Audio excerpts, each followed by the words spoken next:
Hi, I'm Alexia. For the past 5 years, Christmas has been less about joy and more about juggling my nephew and niece while my brother Mark vanishes for his annual business retreat. Last December was the final straw. Alexia, you're a lifesaver, Mark said, dropping duffel bags in my apartment doorway. 10-year-old Emma and 7-year-old Tyler stood silently behind him, eyes downcast. I wouldn't ask if it wasn't important. You said you'd be back Christmas Eve this time, I replied, crossing my arms. The kids deserve to wake up in their own home on Christmas morning. Mark checked his Rolex, the one he bought after his promotion, the same promotion he used to justify working through every family event. The Henderson account is massive, Lex, career-defining. Uncle Jeff mentioned seeing you at the ski lodge last Christmas, I said quietly, with someone who wasn't Emma and Tyler. Mark's smile faltered for a millisecond before returning. Jeff's confused. Probably had too many eggnogs. You know how he gets. Emma tugged her suitcase inside. We brought our own presents this year, Aunt Alexia. Smart girl, I said, helping Tyler with his backpack. How long this time, Mark? Back on the 26th. Promise. He was already backing toward the elevator. Kids, behave for Aunt Alexia. Daddy, you promised we'd make cookies together, Tyler called out. Next year, buddy. The elevator doors closed on Mark's waving hand. My neighbor Diane poked her head out of her apartment. Another Christmas with the Munchkins? Every year like clockwork, I sighed. That man, she shook her head, her gray curls bouncing. My Harold would never. Have you talked to your mother about this? Mom thinks Mark walks on water, career-focused, providing for his family. I guided the children inside my apartment. She doesn't know he dumps them here every Christmas while he goes skiing with his girlfriend, Emma finished, her voice small but matter-of-fact. Diane and I exchanged glances. Emma, sweetie, what did you say? I knelt to her level. I found pictures on his phone. He told me not to tell anyone or Santa wouldn't come. She twisted a strand of hair around her finger, a nervous habit she'd developed after the divorce. How about hot chocolate? Diane suggested quickly. I've got those little marshmallows you kids like. Later that night, after tucking the kids into my spare bedroom, I called my best friend Samantha. He's doing it again? Sam's voice crackled through the speaker. Every single Christmas? And now the kids know he's lying? I'm furious, Sam. It's not just about my plans anymore. The kids are old enough to understand they're being abandoned during the holidays. What does Rachel say? She asked, referring to Mark's ex-wife. She's spending Christmas with her new husband's family in Europe. Mark convinced her he was planning this big father-children bonding Christmas. So she doesn't know either. Oh, Lex, this is beyond selfish. I watched the Christmas tree lights blink in the darkness. Emma mentioned a girlfriend. I think he's at some resort with her right now while everyone believes he's working. Have you considered just saying no next time? And leave the kids stranded? That's what he's counting on, that I care too much about them to refuse. Sam was quiet for a moment. You know, my cousin works for family services. This might qualify as neglect if he's regularly dumping his kids without proper arrangements. I don't want to cause trouble, but... I paused, hearing a small sniffle from the hallway. Emma? Is that you? Emma stood in her pajamas, clutching her worn, stuffed rabbit. Dad promised this was the last time. He said next Christmas would be different. Come here, sweetie, I said, making room on the couch. He always says that, she whispered. But then he leaves again. As I held my niece while she cried, something inside me hardened. Mark wasn't just inconveniencing me. He was breaking his children's hearts, year after year. Sam, I said into the phone, I need to know more about those family services. The following morning, I called Uncle Jeff while the kids were watching Christmas movies. Jeff, it's Alexia. I need the truth about seeing Mark last Christmas. Uncle Jeff cleared his throat uncomfortably. Listen, Lex, I didn't want to cause problems. The problems already exist. I need facts. I saw him at Snowbird Resort, with a woman, blonde, maybe 30. They seemed intimate. Did you confront him? He claimed it was a work colleague, but they were sharing a suite. I'm not an idiot. I gripped the phone tighter. And you didn't think to mention this to Rachel? Or me? Or Mom? Mark swore it was a one-time thing, said he was under stress from the divorce. Begged me not to tell anyone. His voice dropped. I should have said something, especially when I heard he left the kids with you again this year. After hanging up, I called Rachel in Switzerland. Alexia? Is everything okay with the kids? Her voice was immediately concerned. They're fine, but there's something you should know. Mark isn't on a business trip. He's never on business trips during Christmas. Silence stretched between us. What are you talking about? He's been dumping Emma and Tyler with me every Christmas for 5 years, while he goes on vacations with girlfriends. That's not... She started, then stopped. Wait, 5 years? Even when we were still married? Yes. The string of expletives that followed wasn't suitable for the season of goodwill. I'm coming back, Rachel declared. This is unacceptable. I've been arranging my holidays around his supposed special Christmas plans with the kids. There's more, I said. Emma found photos on his phone. He told her not to tell anyone or Santa wouldn't come. He used Santa to manipulate our daughter into hiding his affair? Rachel's voice shook with anger. I'm calling my lawyer tonight. Later that day, Diane invited us over for Christmas cookies. So what are you planning to do? She asked, while the kids decorated gingerbread men in her kitchen. I'm gathering information. Mark's been lying to everyone. Me, his ex-wife, his kids, our parents, using his children as a smokescreen while he vacations with girlfriends. Diane handed me a mug of mulled wine. My sister went through something similar with her ex. The courts take holiday visitation very seriously. I don't want to use the kids as pawns, I admitted. Honey, you're not. He is. Diane's normally cheerful face was serious. Documentation is your friend here. Start writing everything down. Dates, conversations, witnesses. My phone buzzed with a text from Sam. My cousin Patricia can meet tomorrow. Family law specialist. I showed Diane the message. Go, she urged. I'll watch the kiddos. Make gingerbread houses.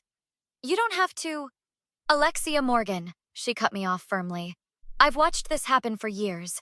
That man has taken advantage of your good heart while neglecting his children during what should be the most magical time of year. Enough is enough. The next day, while Diane entertained Emma and Tyler with Christmas crafts, I met Patricia at a quiet cafe. This pattern of behavior is concerning, Patricia said after I'd explained everything.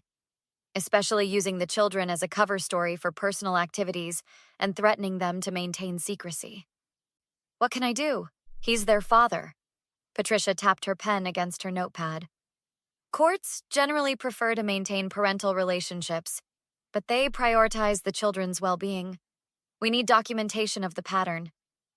I have texts asking me to take the kids, and photos they've sent me from previous Christmases when they were supposedly with him. Good start. And now you have statements from your uncle confirming his whereabouts, plus the ex-wife's testimony that she was unaware. Is it enough? For an emergency custody modification, possibly, especially if the children corroborate feeling abandoned or being sworn to secrecy. But first, Patricia leaned forward, you need to confront him directly when he returns. Record the conversation if your state allows it. Give him a chance to explain. I laughed bitterly. He'll just lie again. Documentation, Alexia. Everything by the book. When is he returning? December 26th. Supposedly. Patricia handed me her card. Call me after you speak with him. And remember, stay calm, stick to facts, and focus on the children's welfare, not your inconvenience. I nodded, a plan forming. Trust me, this is about much more than my convenience now. Mark didn't return on the 26th, or the 27th. Finally, on December 28th, he called. Slight change of plans, Lex. Flight was overbooked. I'll be there tomorrow. I kept my voice neutral. The kids miss you. I miss them too. Been working nonstop. You're the best sister ever. When he finally arrived on the 29th, tanned and relaxed, I was ready. Hey, superstar. He greeted me. arms wide for a hug. How were my little monsters? Let's talk in private, I said, nodding toward my bedroom. Ooh, sounds serious, he chuckled, following me. I closed the door behind us. Where were you this Christmas, Mark? His smile remained fixed. I told you, the Henderson account. Stop lying. My voice was ice. I know you were at Eagle Point Resort. I know about Tiffany, or whatever her name is. I know this is the 5th Christmas you've abandoned your children. His face darkened. Abandoned? That's a strong word for leaving them with family. Emma found pictures on your phone. You threatened her with Santa not coming if she told. Something ugly flickered in his expression. You're making a big deal over nothing. Kids are resilient. Rachel knows everything now. So does Mom. Mark's casual demeanor vanished. You had no right to use me as free childcare while you vacationed with your girlfriend. You had no right to lie to your children year after year. You had no right to threaten Emma into keeping your secrets. It was a harmless white lie. Every parent uses Santa. This isn't about Santa, I snapped. It's about you systematically lying to everyone who cares about you, manipulating your children, and breaking their hearts every Christmas. Mark's voice turned pleading.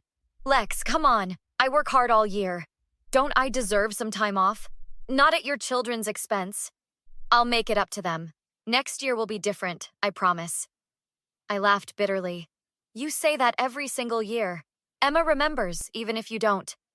What do you want from me? He demanded. An apology? Fine, I'm sorry. I want you to be a father to your children. I want you to stop lying. I want you to stop using me. Using you? I pay for everything they need. Except your presence. The one thing they actually want. Mark's voice lowered dangerously. You've always been jealous. Perfect Alexia, everyone's favorite. You love playing martyr with my kids. This conversation is over, I said, reaching for the door. He grabbed my wrist. You think you can turn my family against me? My own kids? Let go of me, Mark. You've never liked Tiffany. You've been trying to sabotage us from the beginning. I've never even met her. I wrenched my arm free. This is about your children. The bedroom door opened. Emma stood there, eyes wide. Emma, go back to the living room, Mark said quickly. Is it true? Emma asked quietly. You didn't have to work? You were with Tiffany again? Mark knelt down. Sweetheart, grown-up relationships are complicated. You promised this Christmas would be different, she whispered. You promised we'd be together. We will be. Next year. You always say that. Emma's voice rose. You always say next year. I hate you. I hate you. She ran from the room. Mark moved to follow, but I blocked his path. You've done enough damage. This is your fault, he hissed. You turned my daughter against me. You did that all by yourself. His face contorted with rage. You think you're so perfect? I'll show you what happens when you mess with my family. He shoved past me, knocking me into the doorframe. In the living room, Tyler was crying while Diane tried to comfort Emma. Mark grabbed his son's arm. We're leaving, now! Mark, stop, I said, following him. You're upset. Don't take it out on the kids. They're my kids, he shouted. Not yours. You don't get to play mommy just because you couldn't keep a man long enough to have your own. The room fell silent except for Tyler's sniffles. Get out, I said quietly. Gladly. Kids, get your stuff. Emma backed away. I don't want to go with you. Emma, now! Mark's voice was thunder. You're hurting me, Tyler whimpered, trying to pull his arm free. Something in me snapped. I pulled out my phone. Let him go or I'm calling the police. Mark released Tyler, who ran to Diane. You wouldn't dare. Try me. We stood there, at an impasse, until Mark's phone rang. It was Rachel, her name flashing on his screen. His face paled as he answered. Rachel, I can explain. Whatever she said made him silent. After a long moment, he hung up, glaring at me. Congratulations. You've ruined everything. He stormed toward the door, pointing at the children. This isn't over. I'll be back for them tomorrow when everyone's calmed down. The door slammed behind him. I was shaking as I dialed Patricia's number. It's Alexia. We need that emergency custody modification. Now. The next morning, Patricia met us at the courthouse for an emergency hearing. Focus on the pattern of abandonment, she whispered as we entered. This is about the children's welfare. Rachel had flown back overnight and joined us, exhaustion evident on her face.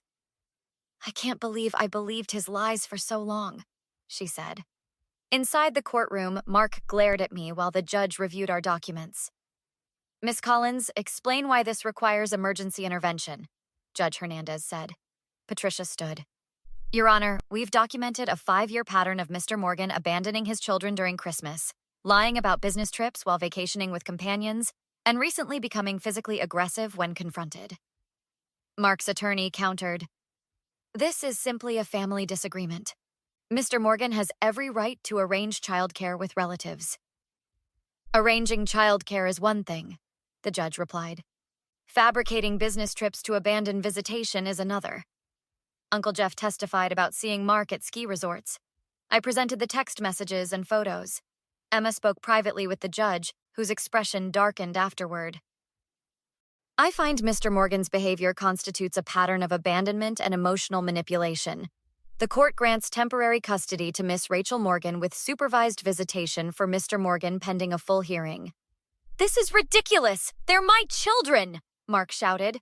Control yourself or I'll hold you in contempt, the judge warned. In the hallway, Mark confronted me. This is all your fault. You've always been jealous of my happiness. Rachel stepped between us. The only person to blame is yourself, Mark. Rachel, please. His voice turned pleading. I made a mistake. Everyone deserves a second chance. This wasn't your second chance, she replied coldly. It was your 6th. You won't get a 7th. 3 months later, I celebrated the final custody ruling with my friends. Rachel got primary custody with Mark having supervised visits twice a month, which he's already missed 3 times, I explained. And how are you holding up? Sam asked. He's still your brother. Honestly, I'm relieved. I thought I was helping the kids all these years, but I was actually enabling his neglect. My phone buzzed with a text from Mark. Mom's birthday dinner Saturday. She wants you there. Time to put this behind us. What will you say? Diane asked. I typed one word. No, just that. Simple. Final. Next Christmas, I said, setting down my phone. I'm taking the kids to Disneyland with Rachel and her husband. We're starting new traditions. And Mark? Sam asked. He made his choice. I've made mine. Sometimes the most powerful revenge isn't about making someone suffer. It's about finally saying no and meaning it. It's about protecting those who can't protect themselves. It's about breaking the cycle. Have you ever had to say no to a family member who took advantage of your kindness? How did you find the strength to stand your ground? Share your story in the comments. Sometimes we all need to be reminded that boundaries aren't just necessary, they're acts of self-respect.